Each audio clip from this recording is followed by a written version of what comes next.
नमस्कार दर्शक मित्रों, आप देख रहे हैं जीपीएमसी news 24/7 live. Khedbrahma દામાવાસ Kampa NP Dholu જ્ઞાન તીર્થ વિદ્યાલય મુકામે ભવ્ય પવિત્ર ગાયત્રી 11 કુંડી હવનનું આયોજન। આ ભવ્ય અને પવિત્ર ગાયત્રી 11 કુંડી હવનના શુભ પ્રસંગે એનપી ધોળુ જ્ઞાન તીર્થ વિદ્યાલય હાઈસ્કૂલના તમામ માનનીય ટ્રસ્ટીઓ પણ શાળા પરિવારની સાથે ઉપસ્થિત રહ્યા હતા। પ્રિન્સિપાલ વિનેશભાઈ પટેલ સાહેબ સાથે શાળાના જવાબદાર સભ્યો, શિક્ષક તથા શિક્ષણેતર સ્ટાફ અને ગામના માનનીય વડીલો સૌએ એક સાથે હવનમાં આહુતિ અર્પણ કરી આશીર્વાદ પ્રાપ્ત કર્યા।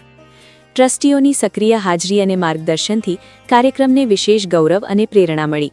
ગ્રામજનો, યુવાનો તેમજ નાના ભૂલકાઓએ પણ ઉત્સાહપૂર્વક ભાગ લઈને આ હવનને સાચા અર્થમાં સામૂહિક, સંસ્કારસભર અને યાદગાર બનાવ્યો। આવા આધ્યાત્મિક અને સંસ્કૃતિ પ્રેરક આયોજનોથી એનપી ધોળુ જ્ઞાન તીર્થ વિદ્યાલય શિક્ષણ સાથે સંસ્કાર આપતી પ્રતિષ્ઠિત સંસ્થાના રૂપે વધુ ઊંચું સ્થાન પ્રાપ્ત કરે છે અને શાળાનું નામ વિસ્તારથી લઈને સમગ્ર તાલુકામાં ગૌરવપૂર્વક ઉજાગર થાય છે। રિપોર્ટર સતીશ એમ Patel, દામાવાસ Kampa, GPMC news 24/7 live. માસિક પત્રિકા છે યુગ શક્તિ સાહેબ, એ પરમ પૂજ્ય ગુરુદેવે કીધું છે કે આ મારો પત્ર છે મારા બાળકોને માટે, અને એ બાળકોને માટેનો પત્ર એટલે યુગ શક્તિ ગાયત્રી। આપણે 3200 જેને કહેવાય કે પુસ્તકો તો લખ્યા, પરંતુ એમને જોયું કે ગાયત્રીને મારે જન જન સુધી પહોંચાડવાની છે, યજ્ઞને મારે જન જન સુધી પહોંચાડવાનો છે। તો પછી એ આ સાહિત્ય કોઈ લેખકની લેખણી નથી, એક તપસ્વીનું તપ છે। પરમ પૂજ્ય ગુરુદેવ કહેતા હતા કે જ્યાં સુધી આ દુનિયાનો એક પણ માણસ જ્યારે દુઃખી રહેશે ત્યાં સુધી મારું હૃદય પડે છે। એના લોહીના આંસુથી આ લખ્યું છે મિત્રો, એના હૃદયના જેને કહેવાય કે વલોપાતથી આ લખેલું છે। એના સાહિત્યને આપણે વાંચીએ।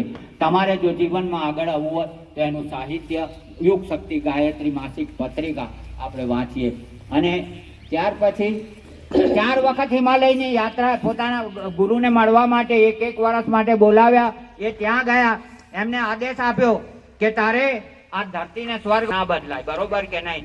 ટ્રમ્પને બદલવું હોય તો અમેરિકા જવું પડે, એને કહેવું પડે ને મોને કે ના મોને। ખબર સુધી કોઈ 1984 1986 થી પોતે વસંત પંચમીના દિવસે પોતાના શાંતિકુંજના પ્રવચન મંચ ઉપર એને પોતાનું છેલ્લું પ્રવચન આપ્યું વસંત ગાયત્રી જયંતિના દિવસે, અને એને જાહેર કર્યું કે મેં મારા આ શરીરને 5 વર્ષનું એક્સટેન્શન આપ્યું છે અને હું મારા 5 વીરભદ્રો પેદા કરીશ, અને એ 5 વીરભદ્રો ભ્રષ્ટાચાર દુરાચાર ફેલાયેલા છે એ રાજકારણને હું જેને કહેવાય કે પવિત્ર બને। બીજો ધર્મતંત્રમાં જે કાંઈ ખોટી માન્યતાઓ, ખોટી પરંપરાઓ આ બધું છે એને પણ હું શુદ્ધ કરીશ। અને ત્રીજો મારો વીરભદ્ર એ ઉપયોગ થાય એને માટે। અને ચોથો વીરભદ્ર એને કીધું કે આ કલાકારો, લેખકો, સિનેમાકારો એમની બુદ્ધિને હું જે ભ્રષ્ટ બની છે અને લોકોને આજે ખોટા સાહિત્ય ખોટું દોરે છે એમના મગજોને પણ અને છે કે રામાનંદ સાગરની રામાયણ લાગી જતો હતો। એ કોને બનાવ્યું? એ રામાનંદ સાગર એ પરમ પૂજ્ય ગુરુદેવ પાસેથી જેને કહેવાય કે પ્રેરણા લીધી હતી, અને પરમ પૂજ્ય ગુરુદેવ પાસે જઈને એમને જેને કહેવાય કે લીધી હતી। તો એવા ગુરુ સાથે જોડાઈ જઈએ, એમની શક્તિને પ્રાપ્ત કરવા માટે રોજ જેને કહેવાય કે